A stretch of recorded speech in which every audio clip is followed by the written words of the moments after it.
you invest for a day, you have a better than 50% chance of making a positive return. Can we just don't do it? Can we just say that? Well, that's mental. Don't do it, but it is mental. But actually, the longer you get through it, the better. And actually, 10 years, the figure is 97% that you're going to get a positive return if you invest over that period.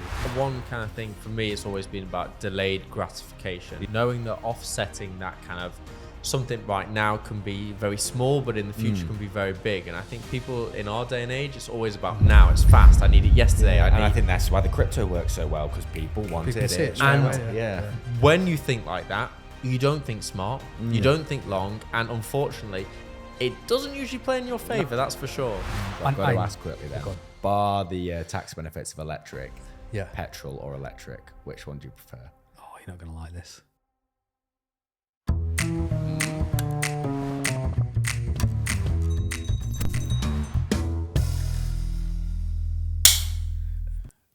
So aggressive every time.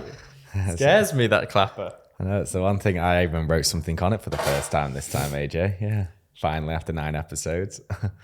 Welcome back to Freedomimpact Trust, and we're with somebody that we've known for quite a while now, AJ, haven't we, actually? And we've got a lot of interests with him. He's a very awesome guy, very clever, very knowledgeable guy. I'm very excited about this podcast. I'm not gonna lie, I'm quite itching. You've started this podcast, but I'm excited. Do you want to do the intro, Curtis? Oh, no, you can start, AJ. If you are excited about this one, go on. We are here with the founder. I am also as well. Yeah. You can close it here if you like. Yeah. We are here with the founder and CEO of IronMarket, and that is Wes Wilkes, or Wesley, or... No, Wes is better. Wes. Yeah. Wes Wilkes. My mum likes Wesley, but Wes is better. Do you feel like you're getting told off if you say Wesley? 100%. Yeah. It's the syllables. Yeah, scary. If someone says Curtis to me, sometimes a bit like, oh, what's going on here now? So today we're going to be talking about money, straightforward, because I feel like in the UK, people just don't like to talk about money. It's like the taboo. It's like nobody wants to it's that awkward question, oh, what do you earn or what do you do? But at the end of the day, everything costs something, doesn't it, Curtis? Yeah, I love asking that question, but never answering it to anybody. That's because you don't know the answer to the question. Yeah, that is very true, AJ, actually. Wes, how you doing, though? How are you today? How's everything? Very good, thank you. Very good. What would you describe your role as? So we are here sat in this gorgeous office, in this gorgeous building at IronMarket. What are you? You're a wealth manager. You manage money fundamentally. Yeah, and I think wealth management is a bit of a incorrectly and overused phrase in our profession, industry, trade, whatever you want to call it. Because I think a lot of essentially what a true wealth manager is, as I would define it, is somebody that provides advice, financial advisor, financial planning, but also has those special permissions, which means they can build and manage and discretionally manage clients' assets in their portfolios. And that's what wealth management should be reserved for.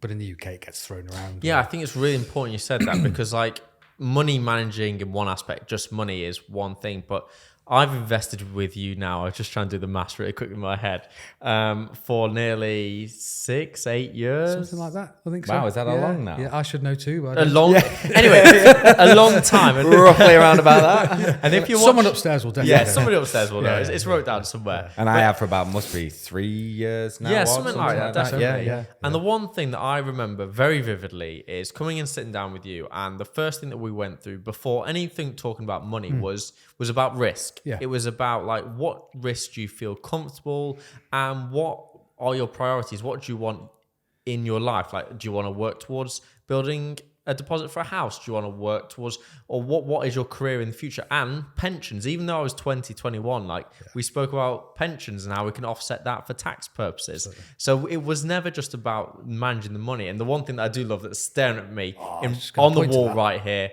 not everything that counts can be counted. Talk to me about that phrase itself. Yeah, that's literally it. I think that you'll find a lot in our profession. It's always around money, and if you're managing assets, it's around performance and markets. Again, really interesting, really important. Or if it's financial advice, it's you need to put this amount in to build this pot. And we don't start there. We're their mechanisms. We start very much at the point of what you're looking, what's important to you. What do you want to do? What do you want to do now? What do you want to do later on? What does that look like? What does it feel like? if it's retirement or it's something different, because that word isn't used a great deal these days. What does it actually feel like? What does it look like? Can you imagine it? Can you picture it?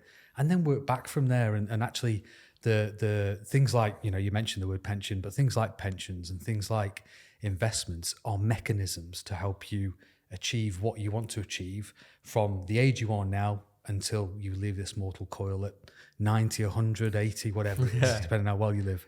And anything you may need money for during that period of time. And that's absolutely the core of what we do. And that's why it's our starting point, as opposed to, do the investing, do the money, and let's see what happens at the end. I think it's kind of one thing we'll talk about this later on in more depth, but like you're 10 years in IronMarket itself, but what qualifications have you had to kind of get to this stage, or where do you start? What I was like you managing people's hard-earned money for the whole of their life. It's a lot of pressure. It's a lot of trust that's put in you. Like, what qualifications do you have and your experience to kind of get to the stage that you are now? Yeah, so there are. I didn't kind of go through the education system with this in mind necessarily. Like most, did a degree. I was the first in our family to go to university. I did a degree based on the subjects I was half good at school, let's face it. But coming out of that world of work, what do we do? I didn't necessarily fall into it, but with a graduate position at a bank, looked at the different options that were available, really liked the idea of advice and investments. Did you always enjoy it though? Always been interested in it. Yeah, exactly. So when that opportunity came, I thought, do you know what? I like that. I'll give that a go.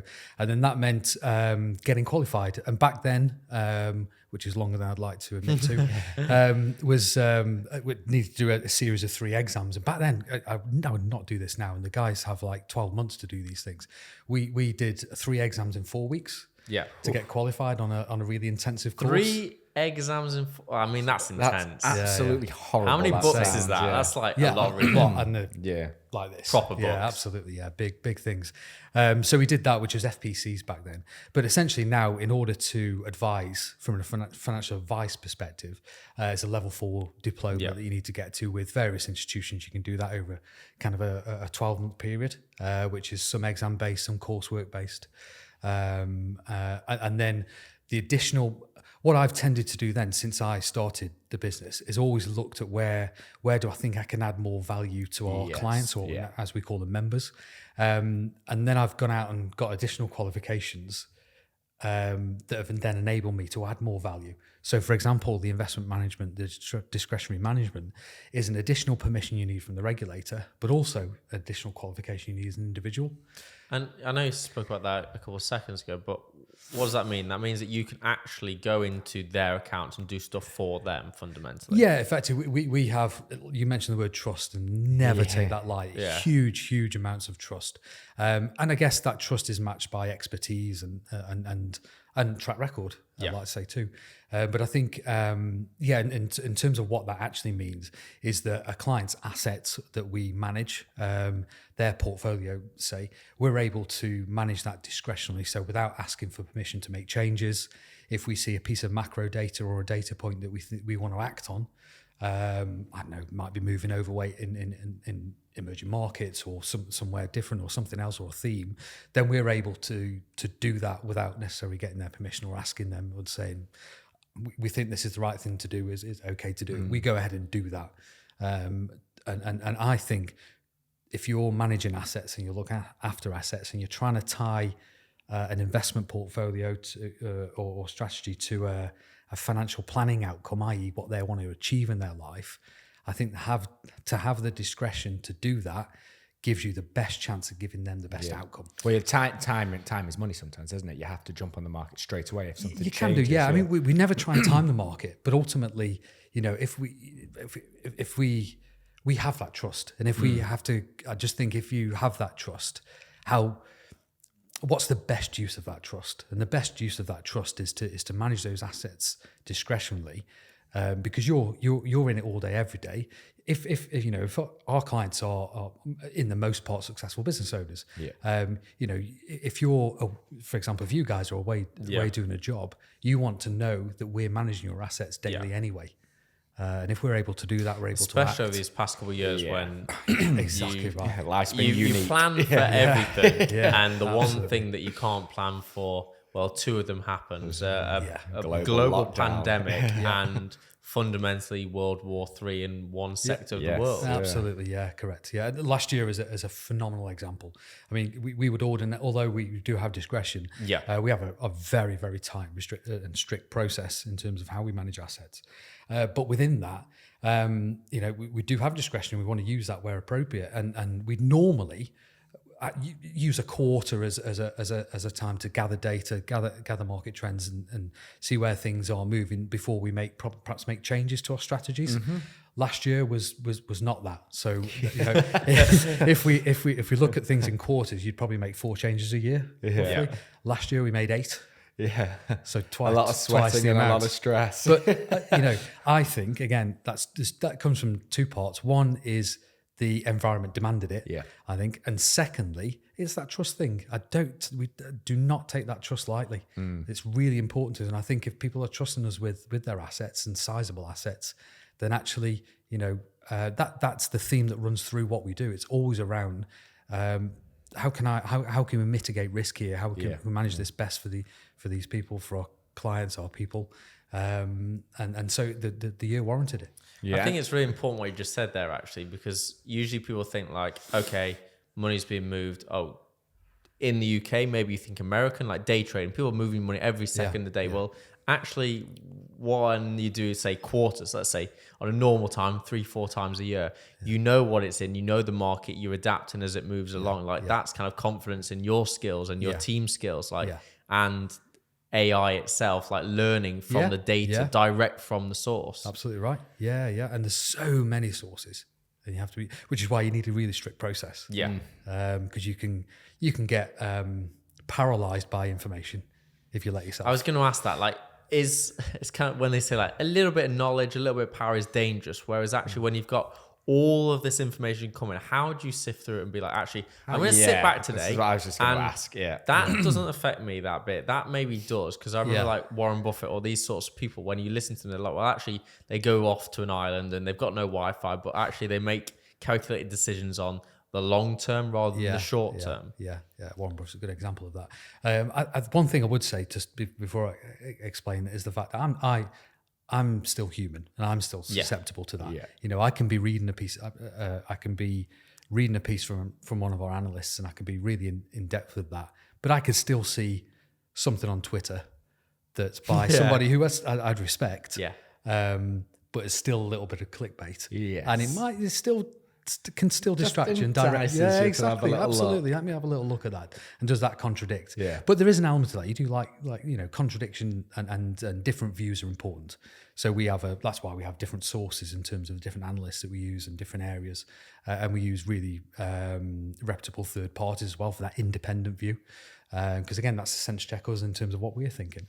But yeah, we in terms of answering your question, there is so much. So we have a what we call a cross-asset framework. I'm not going to bore you to death by going through it, but ultimately it's a very strict process. It's a net, and certain things get sifted through it. Exactly right. Yeah, exactly. What data points do we want that influence what decisions we make and how we manage money? But it's crazy what you said, actually, then, like one bit of social media or one kind of clickbait, like it's changed the scope of everything these days, because you can have, well, why do I buy Tesla? Do I buy it because of Elon Musk? Is the face of that person more powerful, the PR, the brand, more than the actual product? And I think that's what's scary, kind of like with younger kids and seeing it and day trading, it becomes more gambling rather than actual calculated decisions. Yeah. I think Logan Paul, all of these. We'll come back to Logan Paul and that sort of thing later in the conversation. I'm not even warmed up ready for that one. Yeah. Anyways, I want to take to you actually.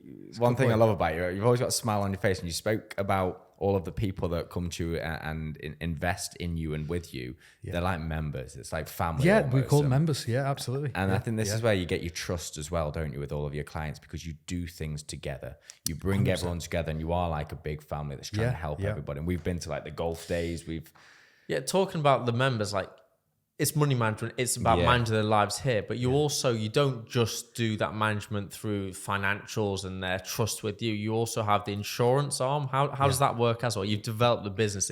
It's continuously growing, and this is what I love about it. Yeah, it's much like I explained earlier in relation to adding the investment management bit. It's always looking from my perspective. I'm always trying to see how we can create a better experience and a better outcome for our members. And that, so because our I guess our member base started to transition more into the business owner entrepreneur kind of field, of which you guys are, so don't forget that. And because of that, then you naturally look at other areas where actually can we. They start to ask you, what do you think about this, Wes? What do you think about that, Wes? Because you become a confidant, a voice, a coach, almost. So they start to ask you those questions. I don't think I've never called you and be like, okay, I need to move my money from here to here, but I have called you on numerous of times and been like, what's your opinion on this? Think about this? Or should I do this? Or would this help me in the long run? Like that relationship is such a positive relationship. Yeah, and just before we started this, I had a WhatsApp from an associate, a law firm that we work closely with, and the owner of that. Wes, hope you had a good holiday. When you're around to pop, just want to run something by you for 10 minutes. Yeah. And it's that kind of thing that that is very natural, but I really find really important, really valuable. And that's why we've built what we call the network from, because it is, more than money. Not everything has to be counted, and what else we can deliver, and the insurance thing comes from that. Is getting asked about what we thought about. Well, hang on a minute, what maybe we can add some value there if we can. And then experiences weren't great, so if we could add. Plus, you understand their businesses. You already understand their needs before they maybe do. Yeah, exactly right. Yeah, and again, that's things that I learned from our members. A lot of them certainly have businesses way bigger than ours. Yeah. But ultimately, we learn a lot from them that I can then implement in ours, and then pass on to other members in their business and add value to them. So talking about your business growing, you got the money side, you got the insurance side. I know this is a question I've asked, and I know other clients, like even when we spoke about, which we'll talk about the golf den before, like the accountant side, is that another arm that you'll probably look into the future, like to create that full network that they literally come here, they go, here's the business. Yeah. We need to deal with the money, deal with the insurance, the whole bit, me, my house, my business, and then do the accountants for me. And then suddenly, before you know where you are, you've got the whole business model. You're exactly right. And I think it is testament to the experience we give. That we can only ever... Repeat clientele as well. I think that's the crazy thing. Yeah, absolutely. We can only ever get that from people who tell us what their experience is like. But from what we do get from that they have a great experience. So there is that thing, actually, Wes, can you do this? And ultimately, maybe the answer is always yes, because we probably can, because we're that, we've been in it doing that long. I've got the grey hairs to show it. But ultimately, Kurt's thinking, Christ, I've also got grey hairs. 27, Wes, and it's not years on you, mate. Would you have kids? Not looking forward to it. Not yet. But love them to bits. But ultimately, from a professional perspective, things like accountancy, legal services, historically, what we've chosen to do is hook up with firms that we have who share our values. Because they are professions in their own right. I mean, ultimately, there are logical things for us to do. Tax advice is a very logical thing because there's a lot of tax planning within financial planning and investment advice. So a logical thing. Whenever somebody mentions tax, it's kind of like you went a bit wide then. I take a deep breath. It's just like, there's just so many potholes. Right? Yes, there is. And they change it every year. It's like they want you to get stuck. It's like they're teasing you. They're antagonizing you. Sorry, there's an internal passion, as you can tell there. I think every single person that pays tax has that. Every single one of our members has the same issue. I'm happy to pay tax. I understand what tax and what it does for the country, and I'm proud to be British, etc., etc. But sometimes still hurts. Sometimes they're taking the mate. But I was listening to something the other day, and it was like you start with £500, and where that actually gets you in the end run. If you're paying somebody, then that goes on to tax there, then they're using that money for tax, and before you know it, you've hardly got anything left. That's a huge part of what it's as wealth managers. That's a huge part of it. And it goes back to what we were saying before about removing it from things like it's not about necessarily money and products. Yeah. It is about what can we do to optimize this situation. Whilst we're on this subject, actually, a bit of advice for anybody out there. What would you say for somebody that's getting paid and they have to pay tax? What would you say is the best way of them being able to make sure that they pay that tax and they have the money for that tax all the time, every single year? Obviously, somebody that's outside of PAYE, because that would be done anyway. Yeah. So like business owners, I guess. Yeah. For me, I've always found really basic things like, roughly knowing what's coming in. And every month, and I did this from the start when I started this business. It's very, very basic, but just making sure 30% of whatever comes in away is in an account. Yeah. Corporation tax back then was 19%. It's now 25%. Again, another ouch. Yeah, I was going stabbing the But heart. ultimately, if you've got 30% of whatever's coming in before you apportion anything, then you've got that buffer. Yeah. And for, that's not there. That's not yours anymore. That's set aside. And then work with the rest in terms of what you have. That's what I would say. Did you see that social media clip? And it was like, so I've just set up a limited company. I just didn't realize I'm not working on my own, am I? I'm actually working for the government. So like I go and I buy something and 20% of this piece of wood goes to the government. And then I do my bills and I get taxed on this. And I just love working with the government. And I was like, I've explained it awful there, guys, but you get the point of it. It's quite a funny clip. I'll find it. I'll share it somewhere. Yeah, well, I did. But it made me so happy and so sad at the same time. I was like, this guy's nailed it. Like he's nailed it. We're trying to recreate this clip. But you're not alone. I mean, one thing that I've experienced a couple of times, and one person will remain nameless because they work here. But the thought process is, we're doing quite well. We've had a really good time. We've got 100 grand in there. So that's, and I've had this with companies that have been partners, and we're 50-50. That's 50 grand each, isn't it? So no. No, that's not how it works. But again, maybe 25. That's not necessarily their fault. They've done the right things. They've set up what they think is the right way to set up, and it's about education. 100%. And that's huge for us. It really is. Whatever knowledge we have, and one of our core values is shared knowledge, because we share without reservation, without expectation. Whatever we know, we will share with people because we just think that's the right way to do it. What was the thought process behind? Because like I've been with you for so many years now, and now you this last year you kind of rebranded more as this net worth network. It's about the members themselves, and it's really kind of adapted and moving forward. And as Kurt was kind of saying, it's not just about the reason why I come here. It's about actually creating a community, a bit of like. What's the one in London? We have that I can't even say the word. Entrepreneurial clubs, like coming together. Like you've got. We do the charity day. What did we do, Curtis? The golf day. Oh, what? Hey, yeah. It was a very, very good day, to be fair. Let's take a moment to thank our sponsors. Yes, FINT. You can launch your brighter future today. So head over to their website and register your interest. We did the golf day together, brought everybody together. It's for charity. It's about actually, as much as it is coming supporting you and having fun in the sun and charity, but it was also like talking to all the other business owners and actually realizing that you can help each other. And without that kind of network of being together, there it is again. There you go. So like you like, okay, well, you're actually, doing it for me. I'm in London here and you're doing this. Found a place I can get my car serviced for a very cheap price. That's right. I got a good guy, just great corporate staircases. Not that I need one of them yet, but when you do, but when I do, absolutely. I've got everything sorted. Was that reason for bringing people together? Yeah, we and again, don't mind admitting, we used a consultancy firm to come in and help us with this. And essentially, that process was a learning experience, an amazing one at that, because we really what they essentially did is got really into the guts of what we do and what makes us different. And they did that with a completely independent process where they spoke to I think they spoke to you, didn't they, AJ? They spoke to members. They spoke to staff, spoke to team members, just prospective capturing clients, like and trying to understand what makes it what we do exactly, and that's what came out of that. Is ultimately what we do is we're and again can't sound like I'm quoting the brand book now, but ultimately we're generous, we connect, and again, like the thing on the wall, more than just money.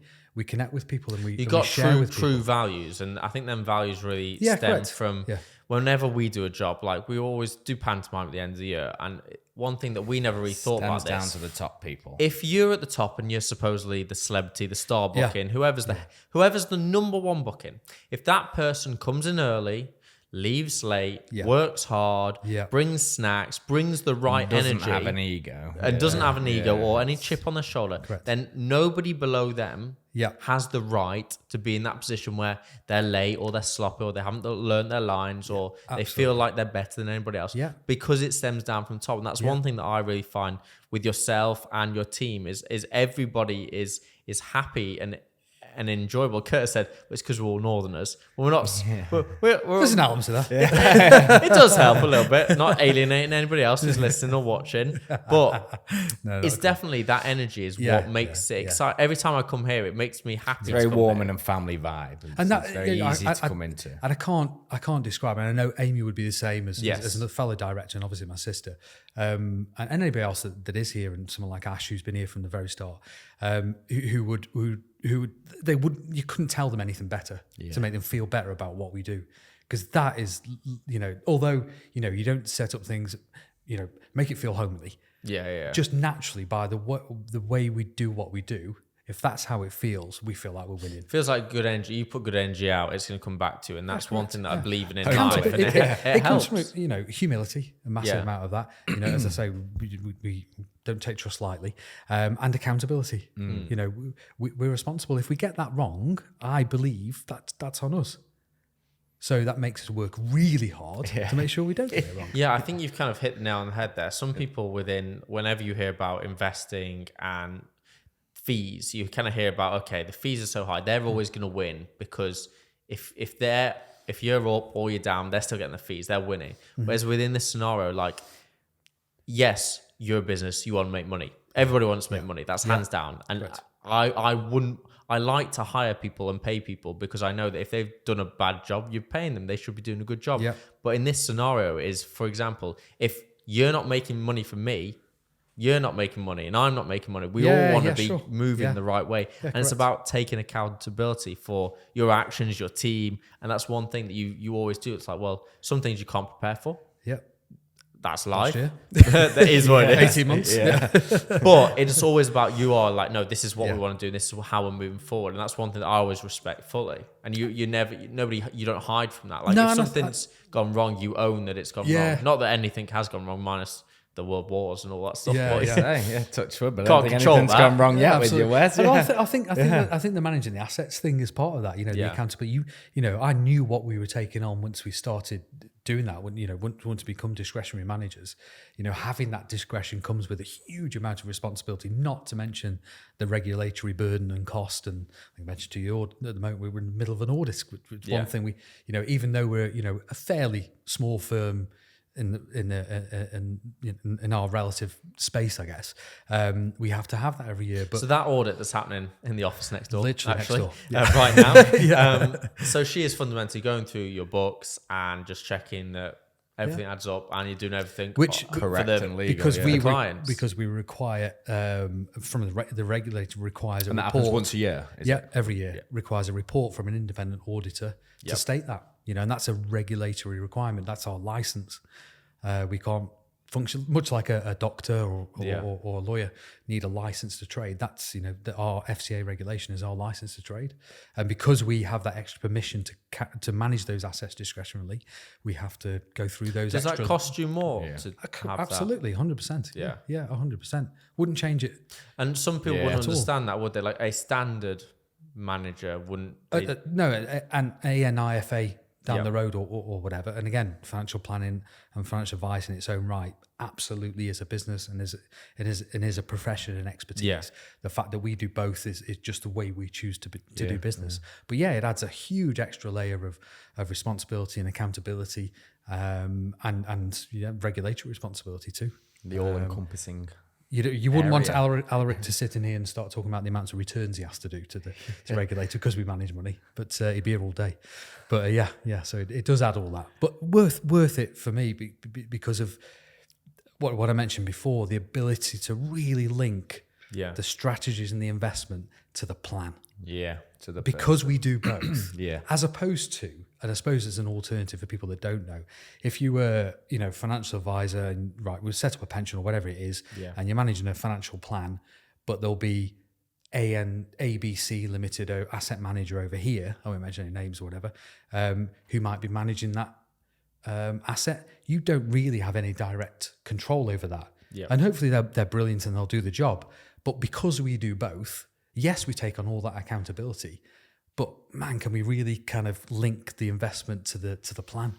And that's I absolutely love that. That's really important to me. No, it's you can tell the passion when you're talking. No, I love it. But one thing, we always come here, and it was a bit of a standing joke, I felt like, at the golf day. It's like, you seem to always have more and more staff, Wes. You seem to be growing. You've now got these like new offices here. This building is like epic. If you can see it on camera, it's awesome. It's epic boardroom table, which must weigh a ton. But new staff, how do you deal with that? Is that because you're growing so fast? Like, how do you find the right people? And one thing that I love is you're also training people up. You're not just hiring people. Like you're investing in the local area. Yeah, correct. Yeah, I think like any business, and obviously we talk to business owners all day, every day, and team members and staff is arguably most important part of your business. At times the most difficult too, because people change, people move, people come in, and you've got to embed those people.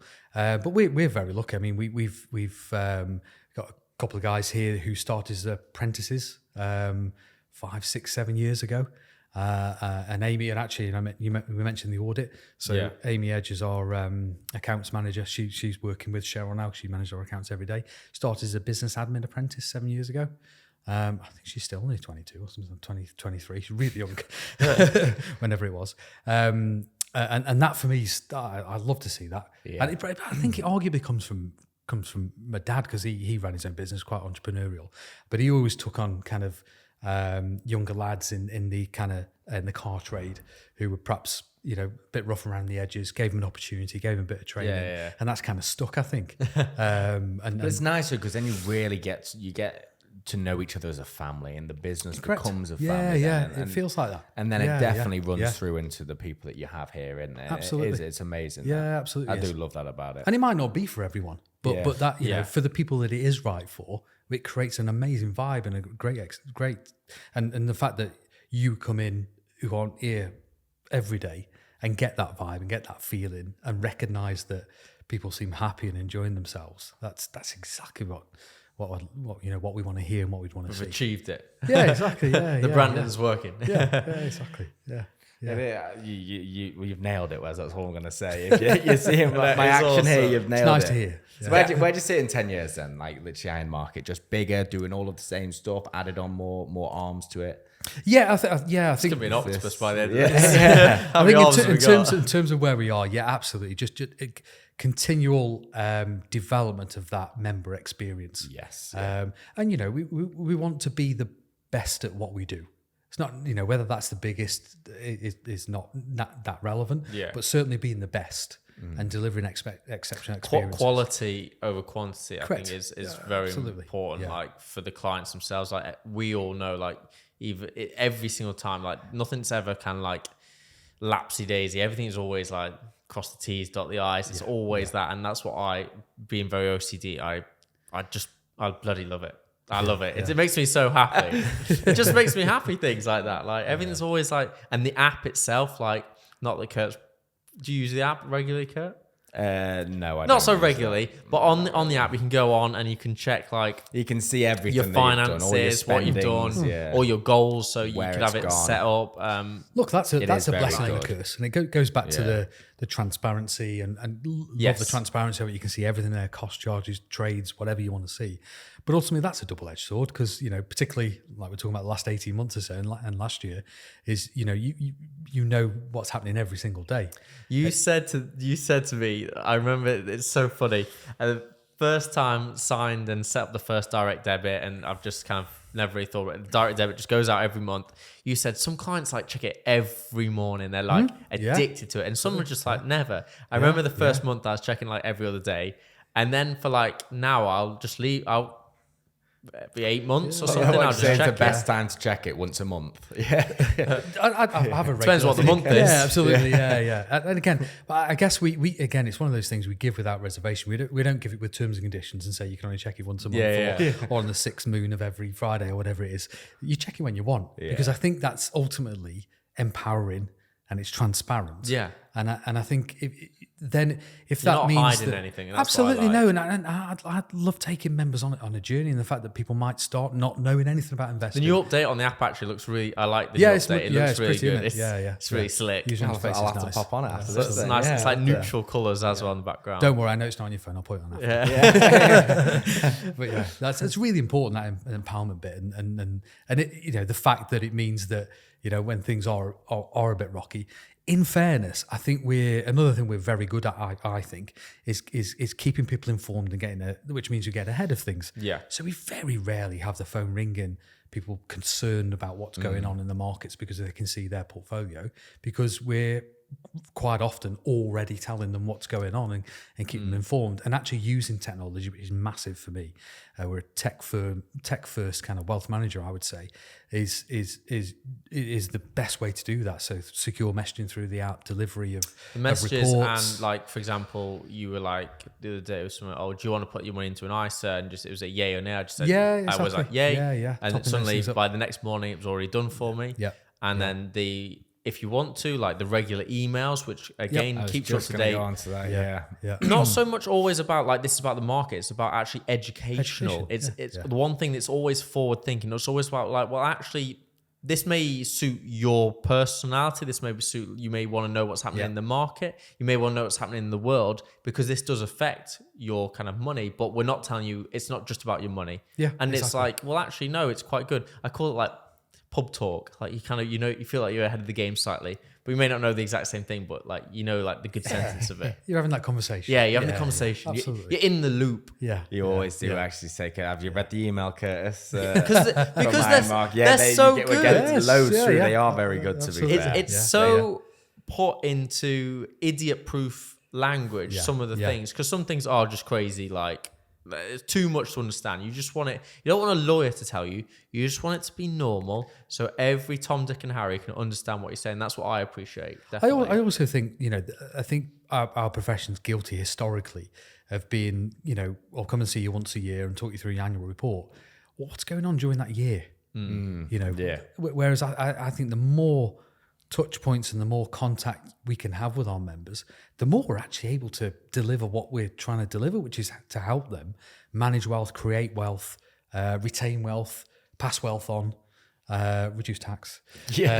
Whatever it is within that wealth management remit, the more contact points we have with people and the more we can educate people, the better we're serving them. So why Plus, wouldn't we do that? you help one client, which I love. You like helping one client. Well, actually, that helps my other clients as well. And then it's like, well, I've done this with somebody else. I recommend we try this with you. And like that sort of kind of cross pollination of information is so useful, because it's like, I feel like you as somebody helping, overseeing everything, you're learning from everybody. So you don't just, it's not like a one ripple effect. It's two ripple. It's three ripple. It times it's 2, 4, 6, 8, 10. I've been accused a few times over the last 5 years about whether I'm on commission for EVs, electric cars, just because since I worked. But you still got the Audi e-tron. Since I worked it through myself, going back when we originally did it and working out actually what's the, is it worthwhile? What does it do? And working through actually, crikey, this is from a business owner's perspective. Was the good tax benefits of phenomenal? Yes. Yeah, and not so much now, is it? It's and then kind lots of you still get the corporation tax relief.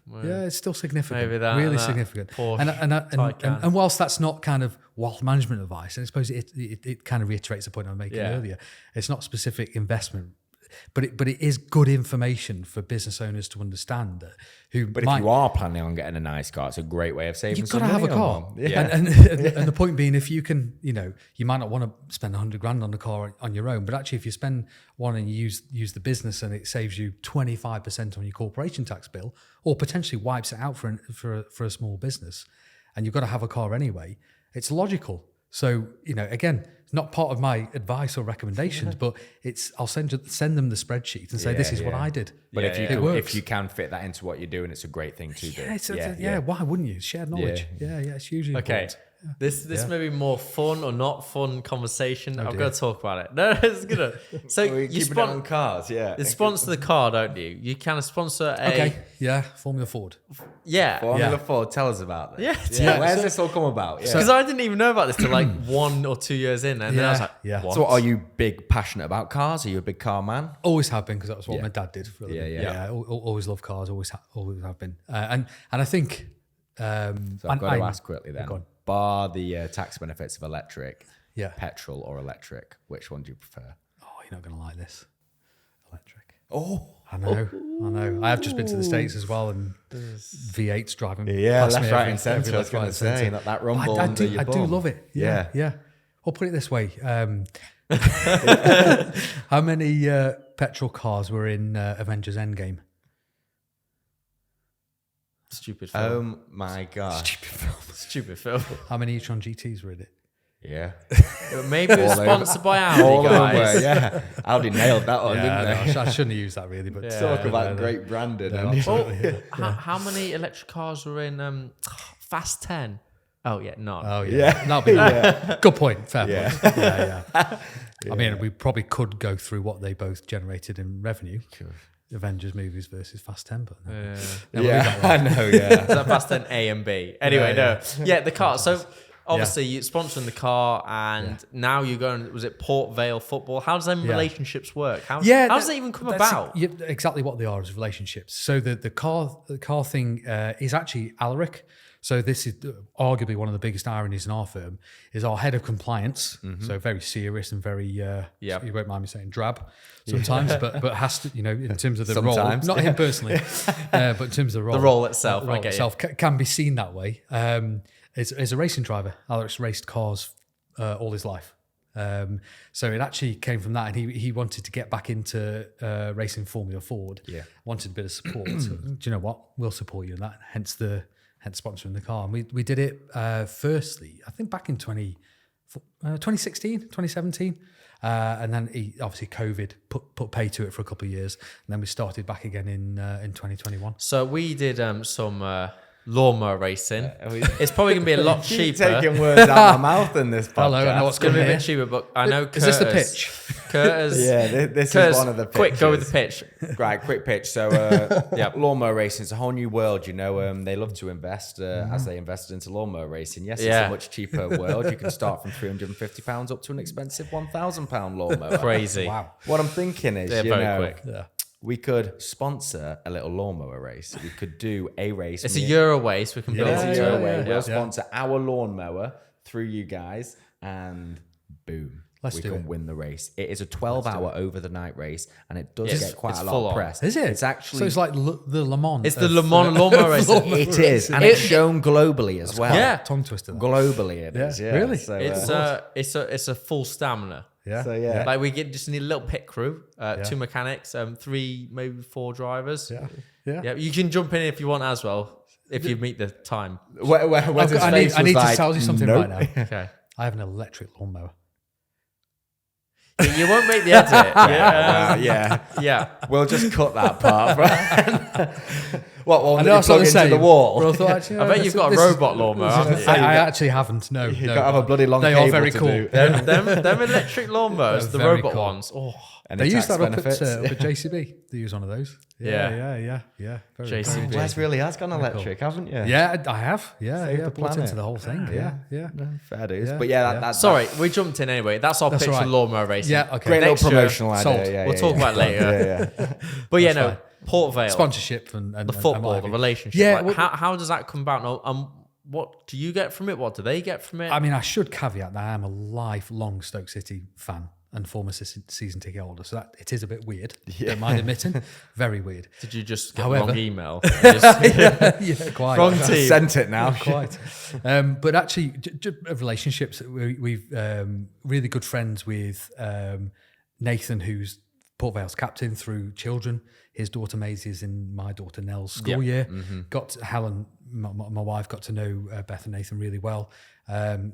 Got chatting to them, and then the opportunity came up to sponsor the sleeve on the shirt, which I didn't get through Nathan. I just saw, and I thought, actually, I'll go and inquire about that. Yeah. And do you know what? When I went and met with so when you say Richard, sponsor sleeve, you mean literally just so we put have your IronMarket logo on the there, sleeve, and that's on all the team yes, playing. all the jerseys, all the tops. And actually, from next year, it'll be on all the replica shirts as well. So if kids go and buy them, because it's two separate deals, isn't it? Because in America, from that what's the other podcast we listened to? Acquired. Yeah, like, amazing podcast. Yeah. Jerseys in America, which is now NBA, you pay for the sponsorship on the main top, but then your sponsorship won't go on to all the players because it's a replica thing. They do that in the UK now. So training, so the Man United training shirt has a different sponsorship agreement, I believe. Certainly has a different price point. Yeah, it's insane.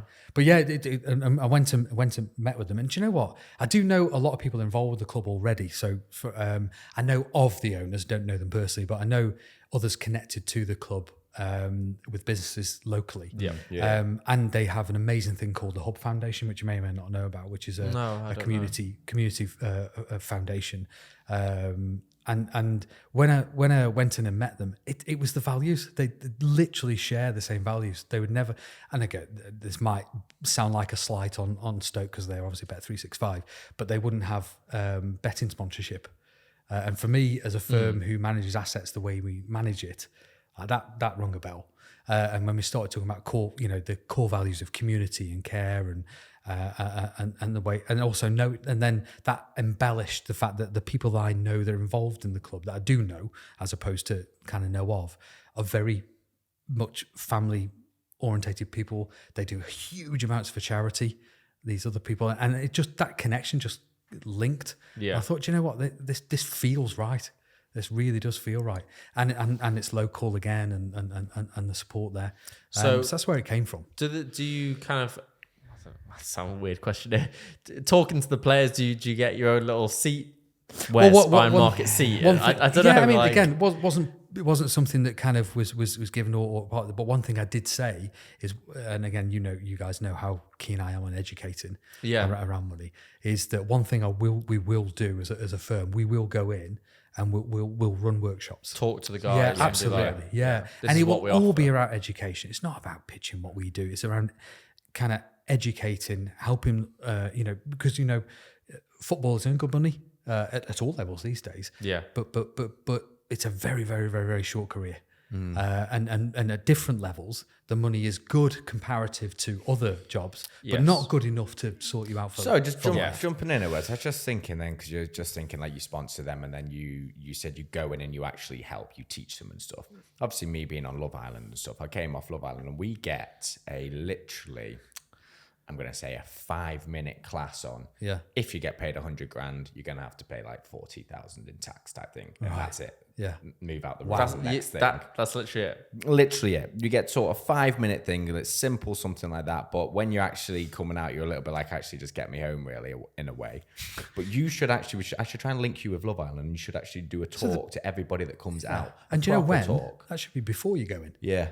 Yeah, it should be before we because go it's especially because usually on these shows now you have an isolation period. Wouldn't it be great to be educated in an isolation period Absolutely. when you've got no other focuses? Usually your phones are taken away from you, and just talk about, well, actually, if this opportunity goes this way, we'd recommend setting up a company. Then you've got corporation tax. You'd have to put it into your personal. You're going to unfortunately get taxed again, but at least be in a and there'll be a huge point there where there would be a what do you know?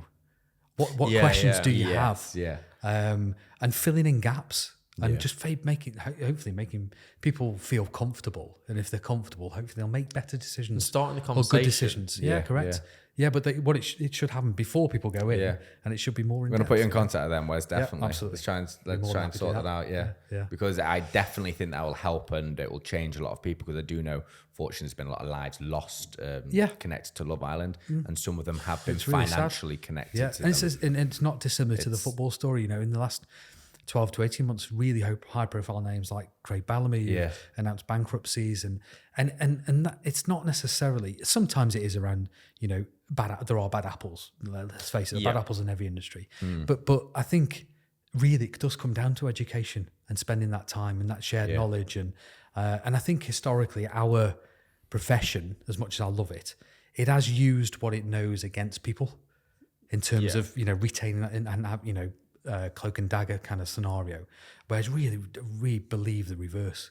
And especially, like, imagine if you're in high school right now and you've kind of coming out and you see people in certain scenarios, or even with don't really want to touch on it, but OnlyFans and things like that. You see the amount of money and people talking about it and really shouting about it, and they've got £100,000 watch and a £200,000 car and a £1 million house, and then people don't want to work and expect that. Yeah. And then the people that do work maybe don't understand what they have to do to kind of hold on to it if they get it and they're in these financially kind of good jobs, but as you said, not forever. Yeah, exactly. That's the very few that have that long career. And I think this is the thing, and this is what we need to like change in education, is like what you've just said, is if you're earning a lot of money, and let's say you've been earning that for 5 years, on the 6th year and onwards, you may not be earning that. And then what do you do? If you continued your life living at the price of what you've been getting you can't keep spending. Well, if you look at football as an example, if you look below the Premier League, even below the Championship, look at Port Vale as an example. Port Vale's in League One. League One, and then ninth at the minute, but Nathan as an example, as captain, really amazingly well thought of, really nice people, lovely family.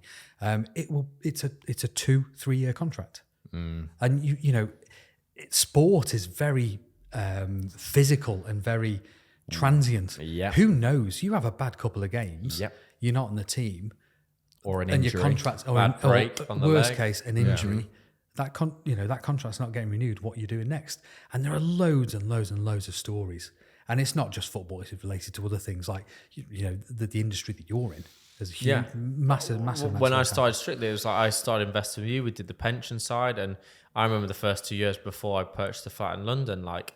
I would refuse to buy Costa Coffee. I was like, I'm not paying £3, which is my £5 now. I'm not paying £3 for a coffee. I'll to be fair, just Kurt's always said you've been tight, but but like I saved that money, and like so it meant that like say when you stop or you want to make decisions, you're not your decisions aren't held like a noose around your neck. You're not financially tied to I have to do this or I have to do that. You can actually take a second to breathe and maybe make a better decision because financially you can say, I don't need to do this job tomorrow. I need to step back and think what's right for me right now. Yeah, correct. And without making them decisions early on, like I hate to say it, but probably most of your clients, I would presume, not to be stereotypical, are in towards 50 plus. Because it's something you can think, I need to get a pension. Oh wait, when I'm already old, I need to start thinking about like my funds or my retirement when I'm close to retirement. It should be thought about, as you said, with the Love Island thing, which I love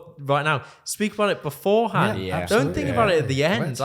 What? It makes no sense to do it at the end, but everybody does do it that way. There is a very common kind of thread of people getting into their 40s, say.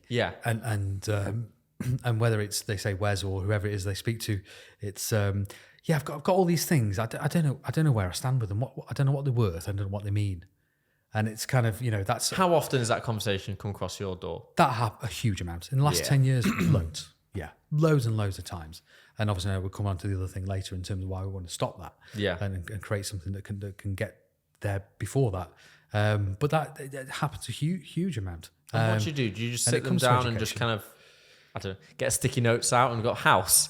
It's kids, car, it does credit cards. I keep using the word, but it does come back to education. Is that first thing is right? Let's have a chat about and how kind of get your knowledge to a point of at least knowing where you stand right now on what the hell it is that you've got and what it means before we even try and impart any knowledge or thoughts or plans for what we can do going forward.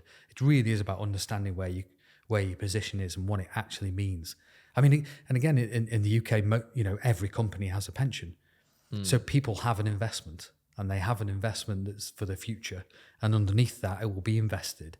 And it is something they can get involved in, get active in. But on Strictly, people just don't. Did you have this on some of your shows, Curtis? On Strictly, when I was doing the contracts, I was able to pay into a workplace pension. Must have only been, they matched it like in pennies. Like it was nothing, but it'll No, be the something in the only future, I'm time sure. I have no idea what it is. No, the only time I did something like that was when I worked in the kitchens and I could pay into a pension. That was we have I mean, we have something called auto enrollment now, which means you know the employer has to put you into a pension scheme. Yeah. And again, with that, you have to contribute 5%. They can contribute anything from 4% upwards. Yeah.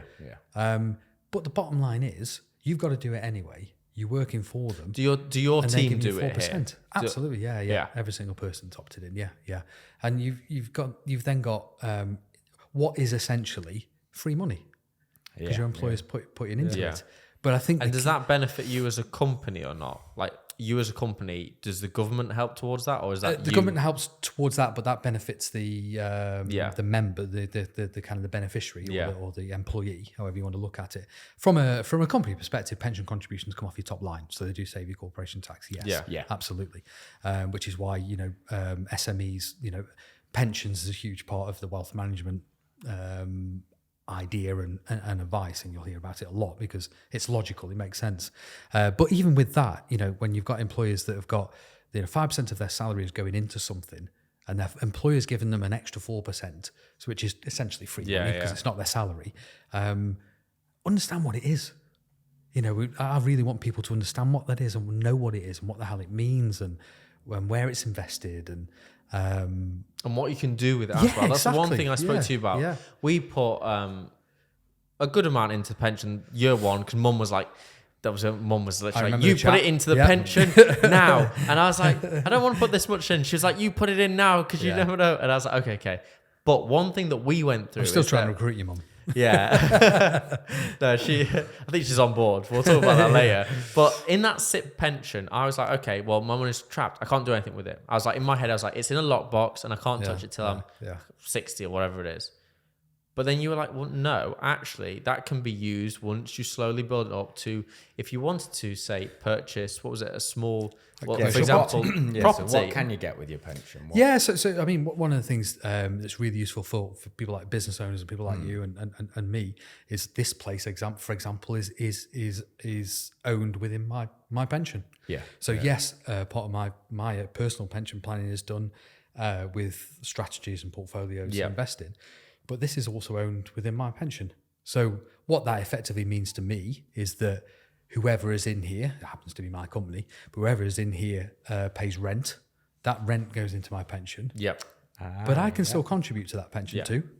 So I can, for want of a better expression, double up, if that makes sense. I'd like to think this grows in value, but because it's inside a pension wrapper, whatever it grows in value by is tax-free. It's in a pension wrapper. Yeah. And yes, I can't access it until I'm 50, it'd be 57 for me, I think.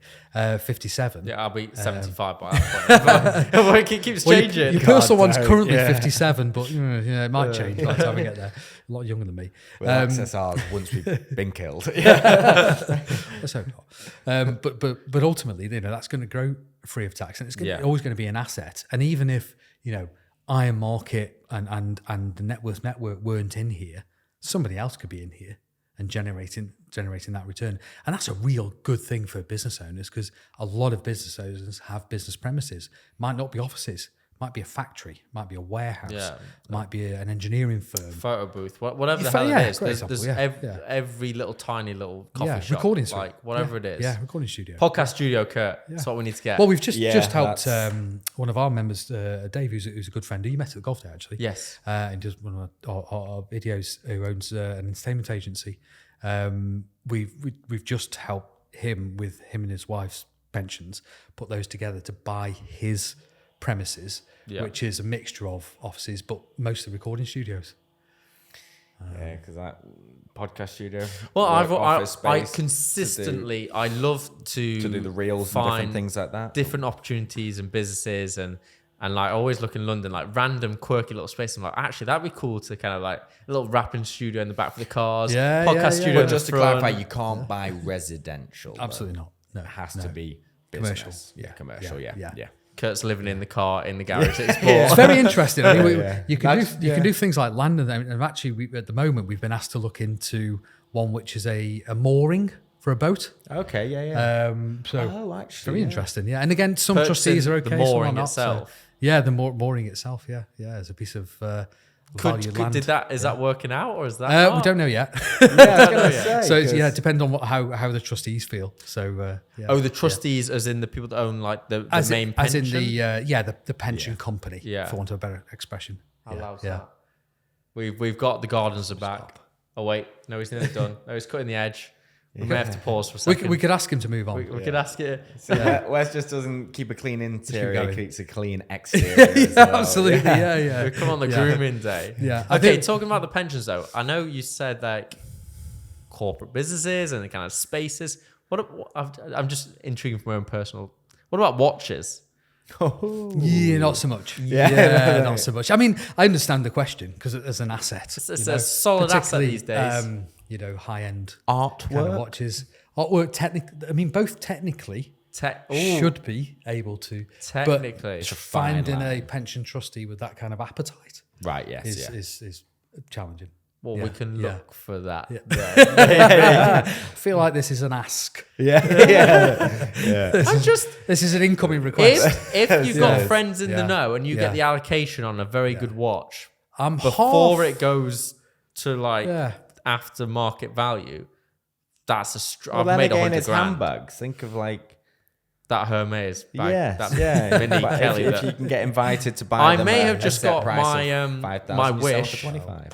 My wish of a Mini Kelly, and that Mini Kelly is really $6,500. Good Lord! But resale is 20 plus. Wow, which is crazy. It's crazy. Yeah, that absolutely is mental. Yeah. The challenge is, of course, if you're can't put that to the pension. What a pension is for is ultimately to provide, technically, if you think about it, to provide an income for when you retire. Yes. I'd have to rent the watch out then, wouldn't and I? That's where, and that's where they would be, ultimately looking at. Similar argument with commercial property. So actually, just thinking about that with that bag. So that bag, let's say it's 6, like you said, and then you do. If you did buy that through your pension, then you sold it straight away. But you can't take money out of pension. It doesn't work that way, Curtis. This is how the education helps. Well, no. What you would do, I mean, this is purely hypothetical. I like a hypothetical conversation. Half regretting this is recorded, but no, it's fine. I'm not committed to this. But ultimately, if it was a bag that you bought for 6.5 and you sold for 20, what it would mean if it was in a pension is that you wouldn't pay any tax on that growth. Oh, yes. It would have to stay in the pension. When you could touch that when you are 57, for example. Exactly. Yeah. That's why you would do it. That's why you would buy an asset through your pension. That's why you invest in stocks through your pension or portfolios, because they grow free from tax. Yeah. And then when you access same with commercial property, hence the Okay. No, I'm really excited. We've been talking for a good hour now. Which I think that's really good to know. Just it's that really simple good thing to know. people will love. Because people think you get a pension. Like, it's boring, isn't it? Yeah. It's not boring. Yeah. It's exciting. Everyone's jumping on a pension now. Well, Wes is the man, guys. Okay, so come to me with bags. Bags. Watches. It's still a no. Vintage cars. I'll just send that back then. 300 SL Gullwing. Perfection there. Okay, we're excited. We've been talking now. I'm now right at the point. I don't even know how to start this conversation. I'm quite happy this is on camera now because I've got really nervous and excited at the same time. I was going to start this by saying, so Wes, what other future adventures are about to happen? Good point, Kurt. Let's go with that. I was going to say. AJ, I think we should take a moment to thank our sponsors, FINT. Yes, the financial investment app that makes investing easy, Curtis. Anybody can do it. So where it starts off, have you got anything in the pipeline that may be coming out soon? So I'll just be direct about this, shall I? Right? Yeah. Do you mean FINT?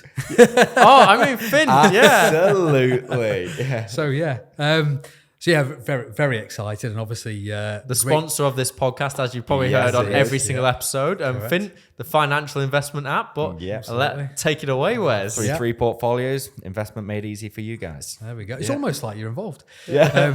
Very, very cool to have you guys as co-founders with me in this exciting investment app that we're building. And again, if it's okay, I'll just give a bit background about why. Where it came from. And really that comes from some of the stuff I was saying earlier about education, which I keep going on about.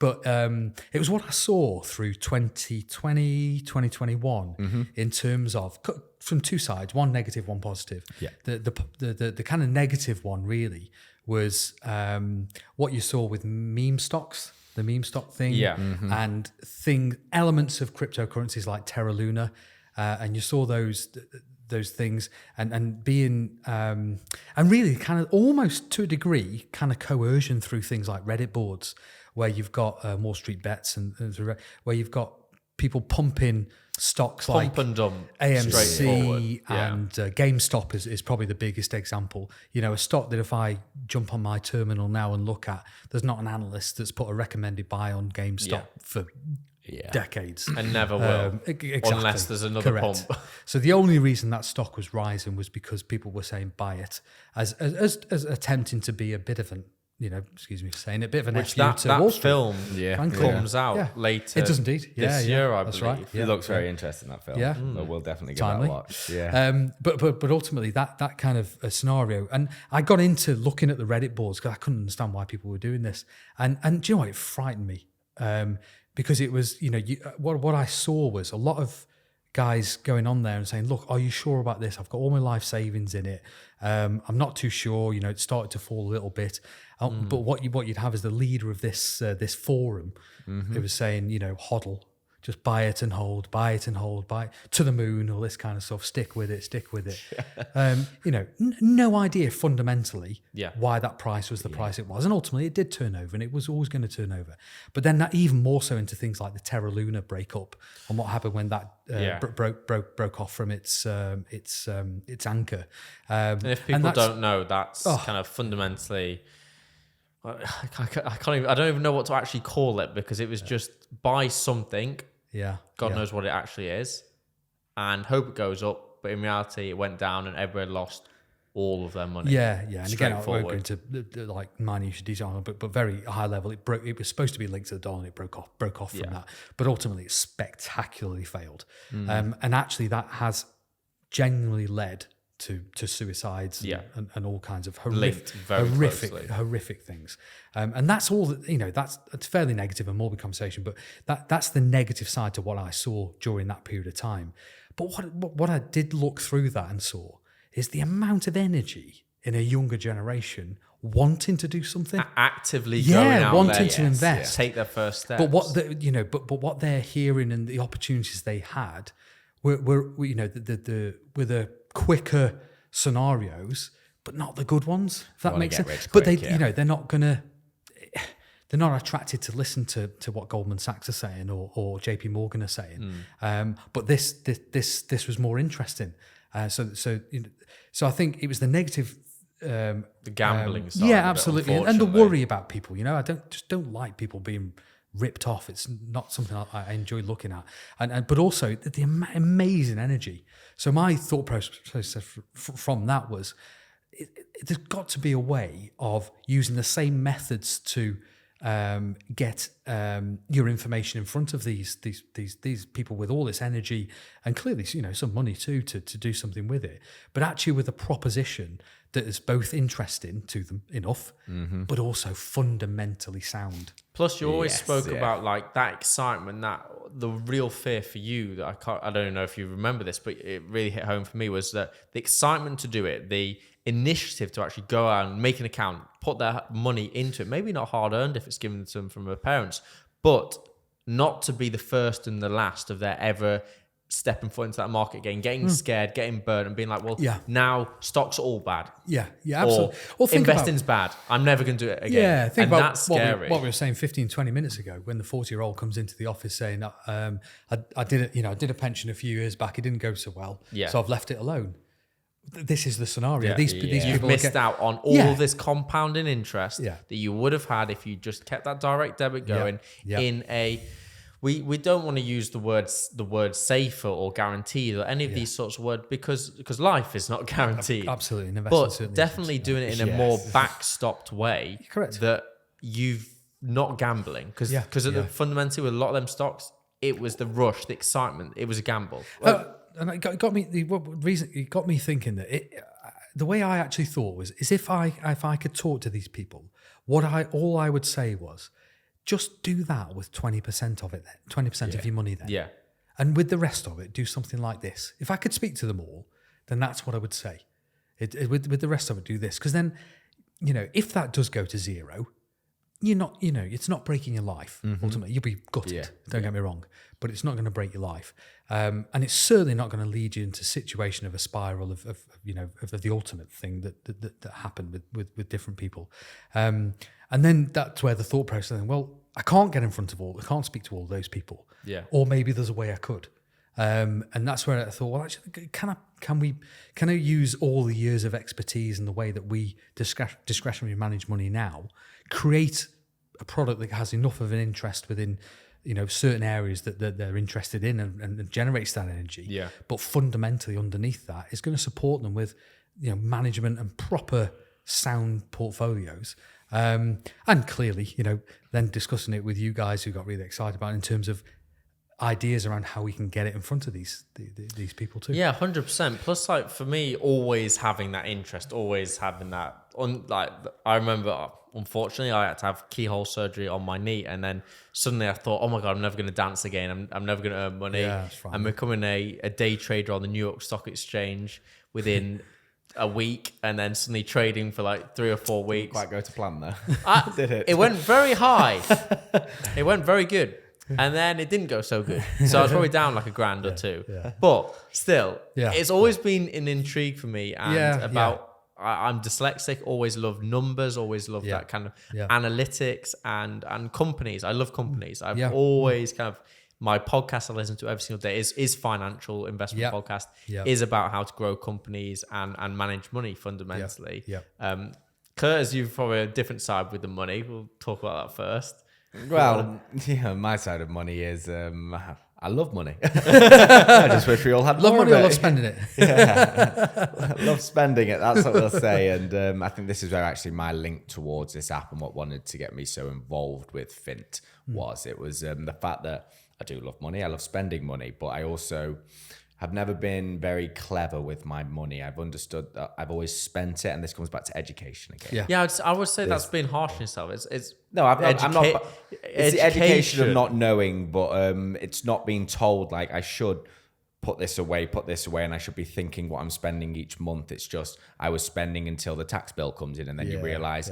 Oh crap, that's your tax bill now because you spent that much money. Oh, I need to now repay my company back that much money because now that's a loan instead of this and that. And it's just learning about what is correct and the right ways to do it and use your money. And if you are putting it into a limited company, the corporation tax you have to pay on that. And then if you bring it into your normal company, the normal tax you pay on that if you're paying yourself over a certain amount. And you can take it on dividends and all of these things. I didn't know about all of this, so I got myself into a little bit of trouble. And now I want to make people learn about money. Very simple ways, simple things like how to find your national insurance number, how to pay your tax, how to write an invoice, a payslip. Yeah, well, one thing for me is I think whether it's it'd be secondary school, but technically once you finish secondary school, you can go into the world of work. Yes. How many people leaving secondary school can tell you can explain a payslip? Yeah. I suspect no one. I would say unless nobody. the parents are an accountant. And it's year 11s that need to start being taught. Absolutely. And it isn't you have to work every single day on this. Yeah. It isn't as much as maths, but once a week. But the one thing we spoke about, talking to people on the streets and doing a lot more filming with different people, it was kind of like we thought education, Gen Z, obviously younger generation, they're new, they're adapting, but also it's hard for them to understand because sometimes their parents don't understand it 100%. And it's about for us, I know we're going to go on it again and again, the education side, but it's really important because you're always learning and also things are always changing, especially with the government, love them or hate them. They change quite consistently and sometimes overnight. So you can plan the whole of your year or next couple of years saying, this is what I'm going to do. Whereas actually next year it's completely different. Well, an example of that is this year there's been a huge change in pension legislation, which is massive, really, really important. So I can get the watch. But with great question, no. But and it has implications for lots and lots and lots of people from a wealth management perspective. But there's a nervousness about imparting advice on it because of political change and the potential that Labour have actually said if they get into power, they'll reverse it. So all of a sudden we've got a huge piece of legislation, amazing piece that we can genuinely change lives with in terms of pension advice. But there's a nervousness around it because of potential policy change if a new government gets in. So it's it is crazy. difficult. So it's that constant education thing. You try and plan for the future in so many ways, but you've got to be fluid. Nothing's ever the same. Nothing's ever guaranteed, and I think that's something that's important with what is on offer with FINT. People talk about, well, when friends and family I've spoke to, it's kind of like, well, is it a trading app?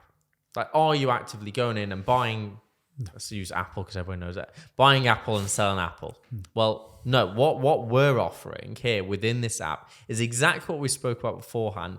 Within IronMarket itself, that kind of management of your money being moved, being looked after in a way that allows you to kind of be secure in that one aspect, but also let's talk about the three portfolios. Simple way of just saying what AJ said is it's basically having a financial advisor, a money manager in the palm of your hand. It's for having the masses Wes in the palm of your hand for every single person out there. That is what FINT is. As simple as that. It takes away all of the hassle, all of the stress for anybody that doesn't understand finance, doesn't understand what to invest in and how to invest in the most, I'm going to say, secure way possible. But obviously investing is always risky. You could lose your money. You could make money on it. Capital is at risk. Capital is at risk. Did that for me. Yeah. But it's the most simplest way and the simplest app out there to invest in. And we have purely done it, like AJ was about to get into now, through 3 portfolios. You can go back the into excitement of what you spoke about, where's that kind of people are actively into cryptocurrency and their interests. I feel like right now, young people know what they like and don't like. And I think that's a positive thing. So within the app, we offer 3 portfolios. Obviously, you'll take a risk, what would you call it? Risk assessment. 3 portfolios and 3 different risk agendas in each portfolio. There'll be we've got 3 distinct themes in terms of what your portfolio will be themed to. I like how the gardener comes back at this time. Back again. He's not getting the message. So we've got 3. Is he a member? I mean, can we say what the portfolio's on it are? Wes is going to talk us through the 3 portfolios. Let's say them. Yeah. So ultimately we have and what we did this because we found these were the areas that really, really interested people, in particular that younger generation who've got that energy and trying to invest right now. And the growth within their markets themselves. And the markets themselves are fascinating and really interesting. So we've got one that's tilted towards climate change. So we will have parts of that portfolio or that theme that's aimed at things like clean water, things that are tied in with the Paris alignment.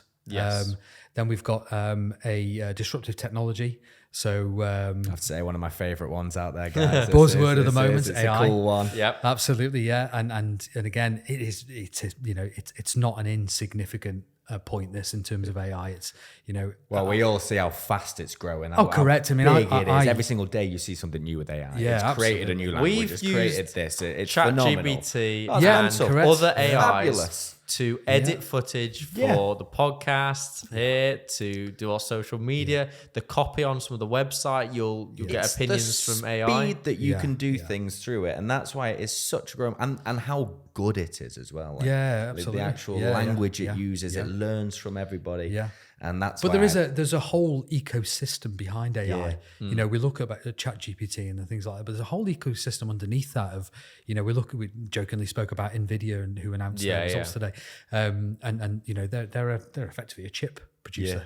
But on the back of AI and what's going to be needed to generate that and the amount of different semiconductors they've blown used. Up. That's correct. Most people have heard of it through, I can't get my car delivered on time because I haven't got enough semiconductors in it. But because I think it was different car companies, nearly 50 to 60 semiconductors are needed for each car. Something along those lines. But there's no whole ecosystem behind that, and it's those technologies that disrupt an existing or or general kind of area that's already there. They challenge the market that's already in place. Challenge thinking, humans create obsolete. something new. I guess a little bit what we're doing with FINT to a degree, you know, in terms of where the way the money's delivered. But because we're using that AI, we're offering something that would usually be for the few to the masses, and we're able to do that at the opportunity of doing £50 a month as a direct debit, and gives you this. And that kind of offering is up something to whatever you do want to invest a month. And that's something that we kind of feel like we want the education, we want the opportunity. I know we haven't got to third portfolio yet, but this to be for the masses, not the few. And that's something that I'm very passionate about. Like people feel like they can't do things, or it's a closed door. It's a private members club. You're not going to get into that until you have 100k or something. That's how it feels. How often have we all heard? I mean, you've been in interviews on the streets, but I've certainly heard it in my career that you know, in terms of when you start talking about what you do and managing wealth and all that kind of stuff, I haven't got enough money for a wealth manager. And you know, and I understand that, and there is an element to that in terms of the complexity of what full wealth management is. But it doesn't mean you can't access an element of what's out there, you know. And I think it's about harnessing that energy that's clearly there, and having an element of interest within your portfolio. So having a tilt towards, you know, climate change or disruptive technologies, or even the esports and gaming. Yeah, esports is the third portfolio. Curtis has not put this in for himself, but we will definitely be hopefully sponsoring somebody in the future for a big esports event. I am a massive gamer myself, always have been in my life. So this is, I'd have to say, my second. See, this was, I have to admit, this was fairly new to me. Absolutely mind-blowing. The gaming industry has exploded. I didn't tell you, while I was in Florida, we went out for dinner, and it was at Universal, so at the bar and grill. So they've got TVs all around kind of above the bar, and on there, 3 of the TVs were showing Major League Gaming. It was because basketball season is closed. You know, college ball. I love basketball. They were showing gamed basketball. NBK2 on I think TV. it is. Yes, that's it. On TV. Blew my mind. But that's the whole point. They sell out arenas now. For anybody who doesn't know the gaming industry, I've seen the O2, and there's like these 2 kids there playing Call of Duty, bang and in the like, centre. And the people that bought Like tickets, a boxing the whole match. O2. Just there on a PlayStation or Xbox or PC, whatever it may be. But again, just to reiterate, with that, there's a whole ecosystem behind that of companies that fund and fuel and create, produce the graphics, and produce like the software, the hardware. That this portfolio gives you access to, if that's an interest of yours. So the 3 portfolios: climate change, disruptive technologies, esports, and esports. So they are the 3 portfolios. And I think the simplest way that I kind of would explain it to my friends is, say you've got £100 invested, £10-15 would be going more towards that kind of portfolio you've chose, and the other £90-85 would be going towards the same kind of more your kind of different stock shares, ETFs of what we do. So what we then, I'll explain a bit about what we then do. So you've got the tilt that interests you and it's going to keep you interested, and obviously do really well, hopefully over the few years. But behind that, what we do as part of the app in a nice and really simple and easy way is ask you a few risk related questions in terms of how you feel, how you'd react, and that kind of stuff. And I know we're all very different in that respect. But and that's really then, so what we then do is map the remainder of the portfolio to absolutely suit you. So whilst you might say, do you know what, I really want climate change, but we go through the risk elements and the questionnaires, and it pops out that you're a medium investor, we will make sure that fundamental overall portfolio is managed to what you're comfortable with.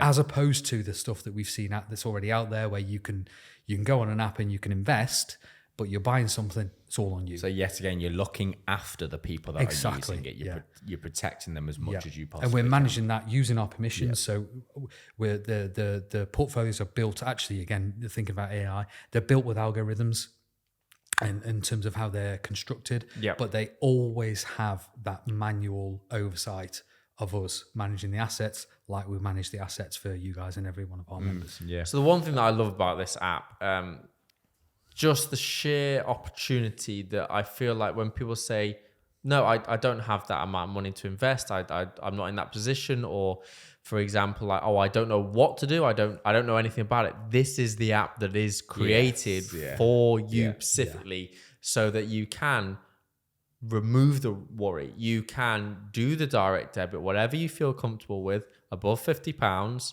because that for us is the lowest that we can do as a company. We can actually do. Yeah. And I suggest a great way of doing it as well is the day after your payday is when you should take out your direct debit. Is this what you're going to do, Curse? Yeah, no, it's just the best thing because realistically, £50 you won't notice going missing. Do you remember if what you I call buy it? a coffee every day. What do you call it? Do you remember what I call it? Pay yourself first. Yes. So the idea is you organise, if you had a 30-30-30, don't say you have to do this, but if you have a 30-30-30 from your net income, use the 30, pay yourself first. Yeah. So do your investing first. Yeah.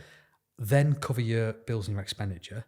Then the other bit is your discretionary spending. Yeah, you live in. So that's your bags and your botches and your other stuff. Yeah. Do the pension.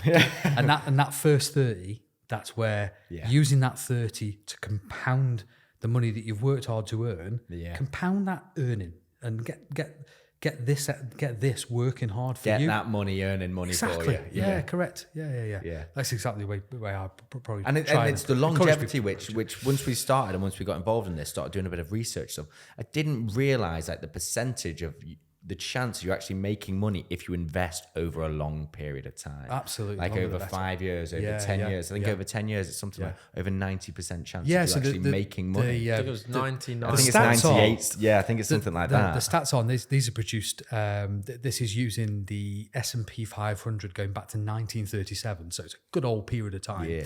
Not even I was born then.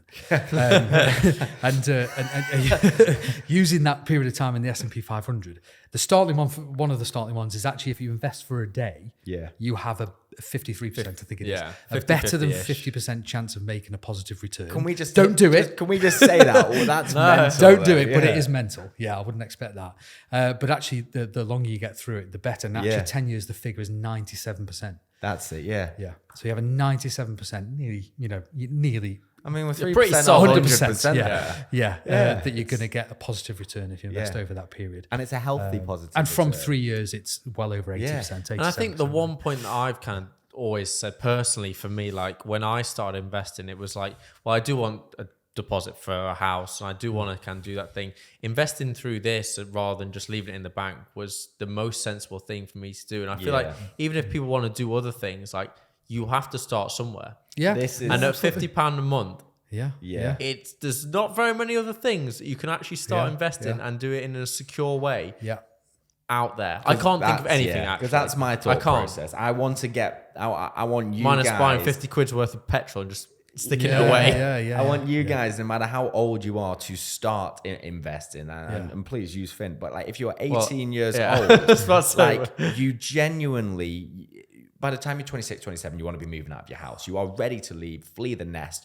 And if you start at 18, that has been 10 years, 9 years, 8 years, you're going to have a nice amount to pay for that deposit of your house. You're going to set yourself up. Think of 3 things. Start early, start small. And be patient. Yeah. Because like £100 a month is what, over 10 years is £12,000, isn't it? Yeah.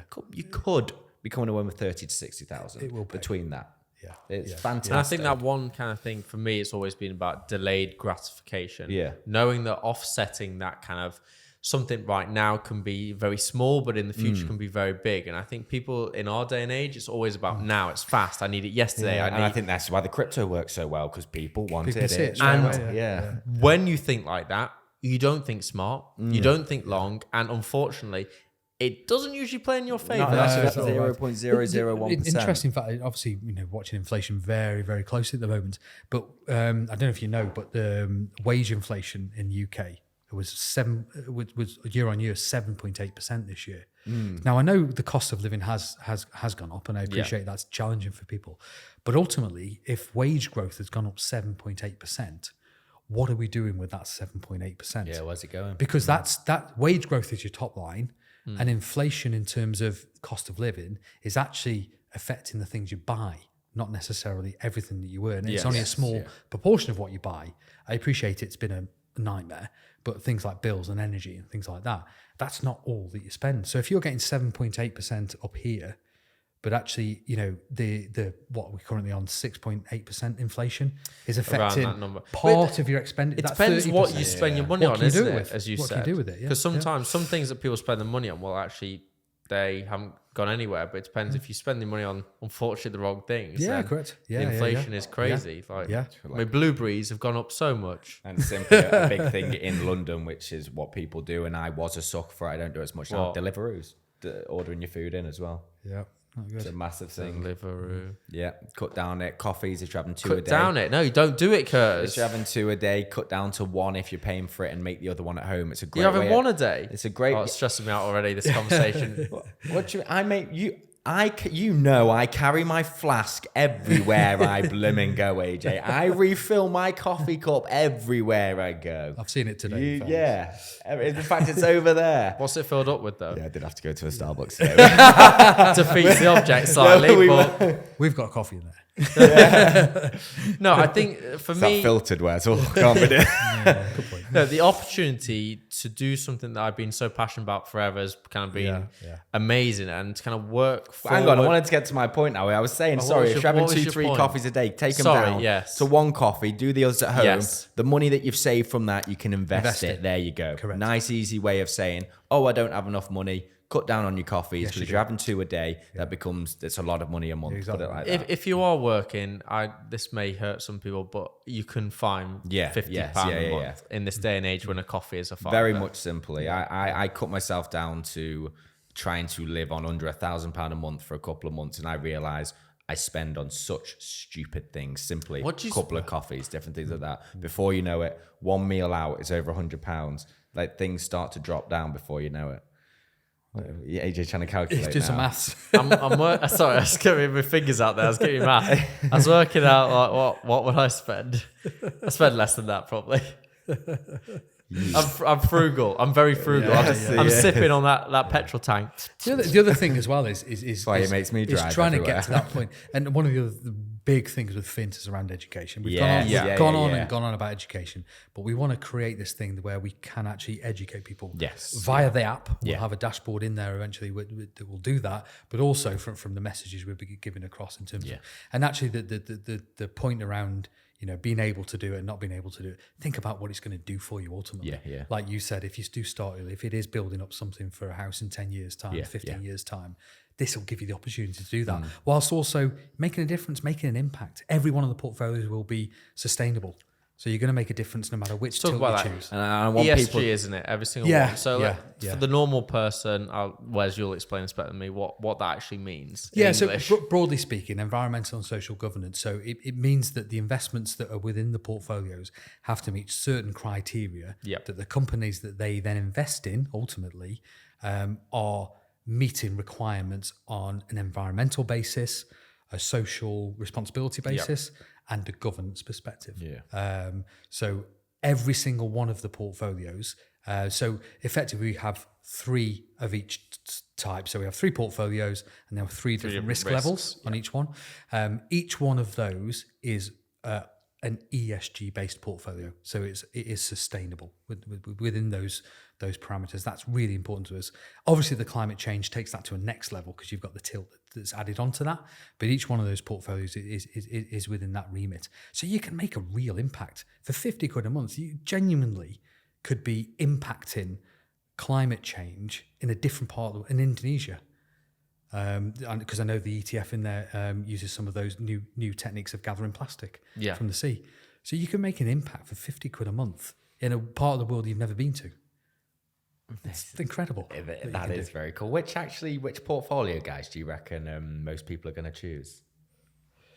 I think, I think it's a toss-up between climate. I think gaming is quite specific, but climate change and disruptive. AI. Which one do you think? Yeah. I think climate change is going to have the tilt on the mainstream, but then I feel like for us, I feel like we're going to really try and make a big push into that esports because that market is I do think it's a good one. It's really what made me just ask that question was from what you were saying there, how actually like £50 makes a massive difference, and especially if you go with that climate change one. You really are making a difference. And you're still doing it with the others because they're sustainable. Plus openly educating people on what that actually money does, like with that ESG there, like actually saying, well, you have taken a small company that helps recycle plastic in Indonesia.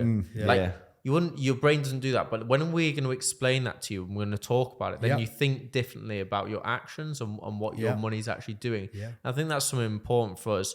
Right now, the app, you can go on, you can invest, you can pick your portfolio. And you can invest into all three, guys. You don't have to just choose. Yeah, you can. Yeah, all three. But in the future, as you said, Wes, we want a whole suite on there is education. The social media itself is going to be educational. It may be talking about things that are not to do with the app. It's about paying your tax, setting up a company, what is corporation insurance number. Yeah. I don't know why you mentioned that, but I actually do need to find mine. Because you need it for everything. But the education is something bigger. We want to help people. And I think that's something that's really good. For example, setting up a company, yes, we all want to make money. I'm not going to lie, like straightforward. But I want to educate. It's nice. It feels good to educate and learning yourself. Yeah, it goes back to the ultimate thing that created the thought process behind FINT was, why the hell are people buying GameStop as a stock? Whereas what we're going to be doing is you can be making an impact with the money you're investing. And then what we're going to do is get into that minutiae and show you where it's going. Show you where that Plus 50 quid a month is going and what it's doing. Is not out there. This app, like you can go and you can say copy somebody's trade on some other thing. You can go and on a trading platform, I'm not naming names, and you can go and buy and sell stock. Yeah. But you're still having to actively do that. Within this, you don't have to do that. Yeah. You can just see it, your direct debit going in, your money going up or down. You can see it quite clearly in the graph, and it is so slick. That's the thing. It's taken quite a lot of hours. I don't even want to know how many hours. I'd rather not count them. They've been great fun. Like the meetings that we've had in this place, we've all come together. I was your age when we started. Yeah. And I look your age now.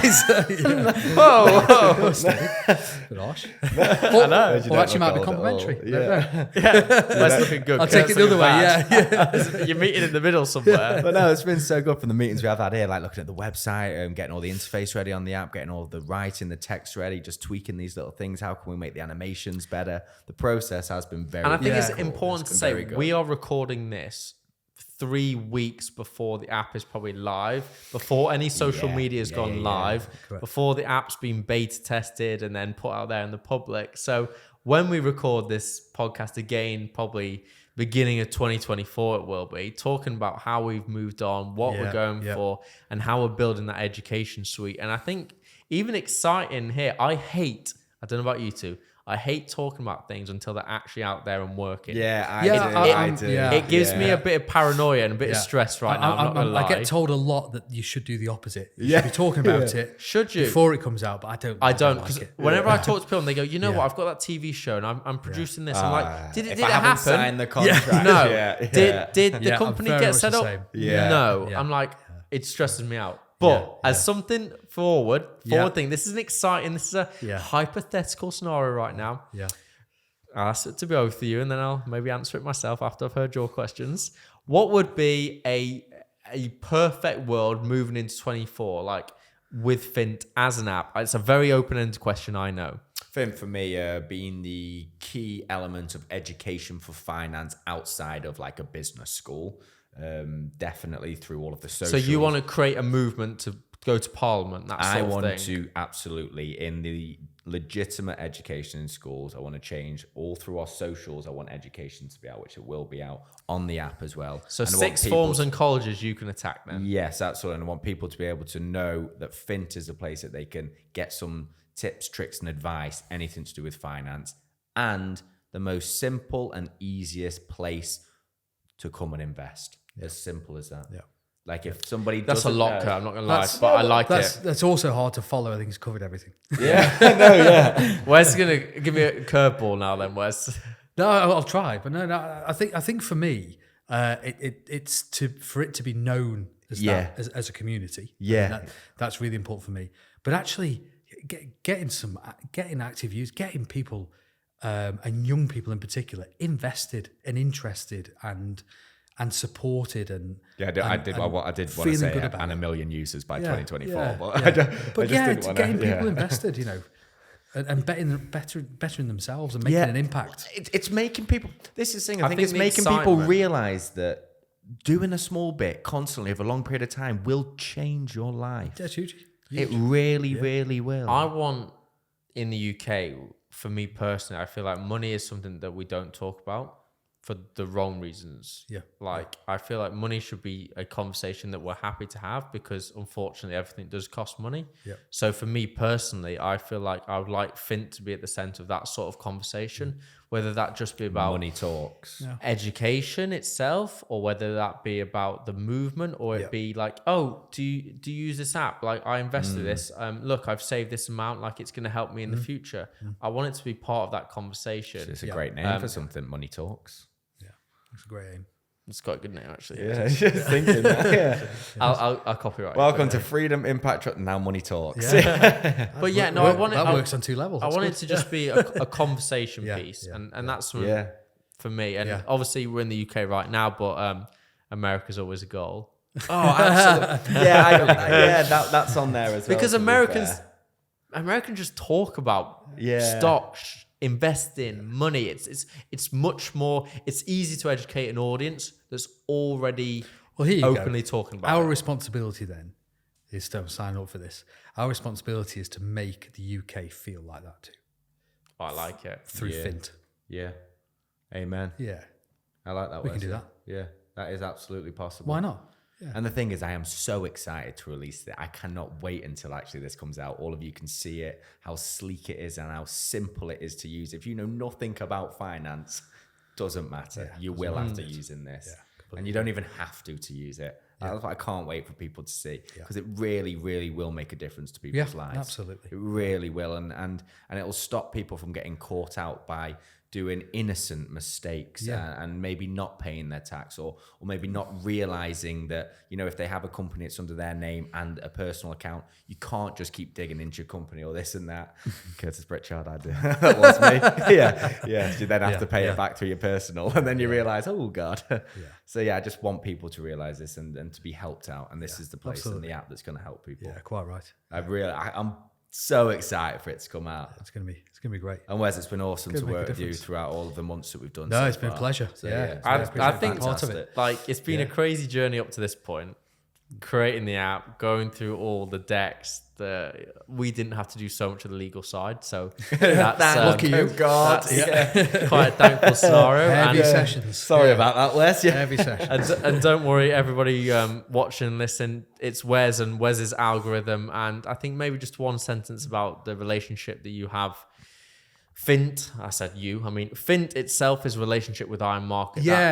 That kind of very much so working relationship, which will continue into the future. Yeah, 100%. It's adding that level of everything that we've discussed in terms of what ironMarket believes and how we manage money and how transparent. We're all of that is being thrown into FINT. It's like a new app, but it's not new. Yeah, honestly, we're taking all of that history. How do you create trust and history in something that's new? You can't.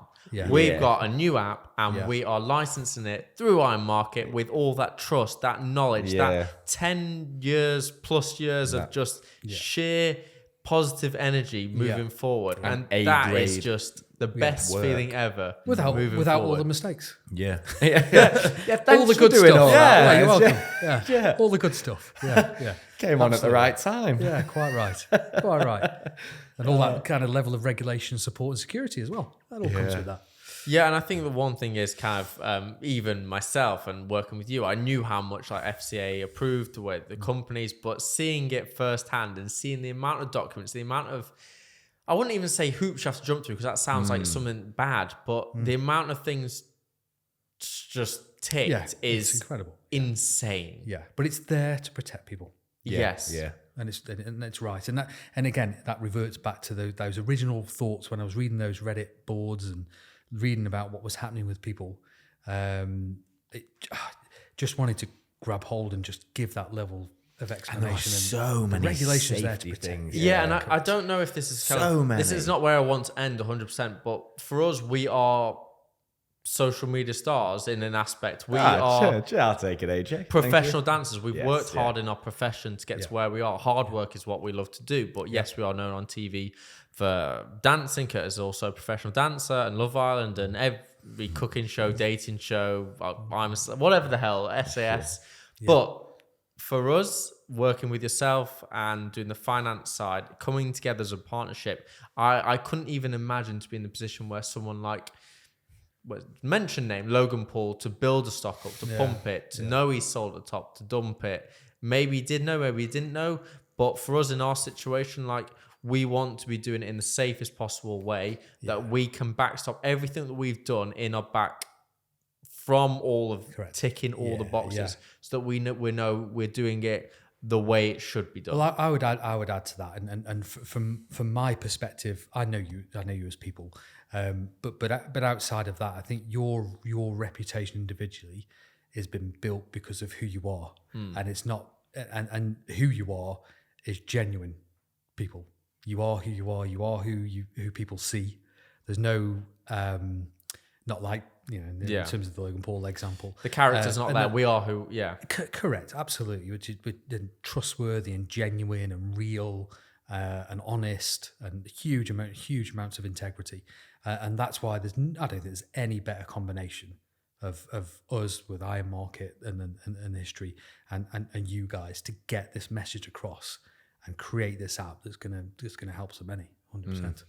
No, honestly, thank you so much for. This is the FINT team. Yeah, it is literally. Yeah. That's going to grow too. Yes, it will. Even more people. It's quite funny, because I remember when we did the golf day, and it was quite an emotional day. Your sister obviously came and you did play quite bad, AJ. I understand. Hey, I beat you in the golf. I don't think you did. There was that little image of you in your small little office. I'm not like FINT sat in this office right now. I feel like I'm a Wolf of Wall Street in here. Like, probably a bad description to use. Yeah, not a great one. Not a great one. But I understand. The size of the desk. We'll have 10 great years. Yeah. But I mean, this office is sick. And again, thank you for listening to Freedomimpact Trust. Like, this is sponsored by FINT, the financial investment app. So please do check it out. Download the app, and please do leave a review for this podcast, because it helps other people find it. And and it makes us feel good. I'm smiling. I'm Cheshire Cat right now. Ear to ear. Thanks so much. It's really simple, enjoyed that. it's clean, and it's great. Yeah. Oh, amazing. Yeah. Thank you. No, thank you, Wes. Cheers, Wes. Awesome. This is great. I'm never going to forget this day. Yeah, I really enjoyed that. It's sort of the start of everything, because this will be released. And as soon as this gets released, the app will be released as well. It's all go. And literally, it's going to just be grow from there. It's not until it's the sitting down and going through it. Yeah. You don't realise, do you, the kind of everything that's gone into it. FINT could be not golf days. It could be like go-karting days, or like... Yes, actually. F1 days. Something that, don't get me wrong, I do love a good golf day though, actually. Yeah, it was good fun. That was great fun. I lost a lot of balls. We'll do more of them. Yeah. We need to come back and play some golf. Paddleball games. More of them, less water. Oh, AJ's a new paddleball player. Yeah, I've noticed. I need to give that a go. It's really good. Yeah. You'll notice she's played the day after. Tennis. Yeah. It's a bit more fast paced than tennis, but it's good bit of fun, to be fair. Good. Yeah. Good. Thanks for listening, guys. Please like, comment, subscribe, and share it with your friends. Share it with everybody. Have a great day. I'm feeling good. I'm sending the NG to the microphone. Woo! And FINT should be out now, so download it, guys. Awesome. Thank you. Yeah. Oh, I've needed a wee for about an hour. Yeah. Just before we go anywhere, thank you very much for listening to Freedomimpact Trust. We love your feedback, so please do leave a review, because it helps others find us, doesn't it, Curtis? Yes, it does. Comment, subscribe, like, share it to a friend. Let everybody in the world know that this is the podcast that you're enjoying, and let us know what you loved about it. We enjoy talking to you guys. We enjoy having fun, and we can't wait to see you and hear you on the next episode. Plus, we want to thank our sponsor, FINT, the financial investment app, making investing easy from as little as £50 a month. You guys are awesome. We love you. We're part of you. Don't forget, it's all through 3 portfolios, AJ. Nice and simple. I know. Have a great day. See you later, guys.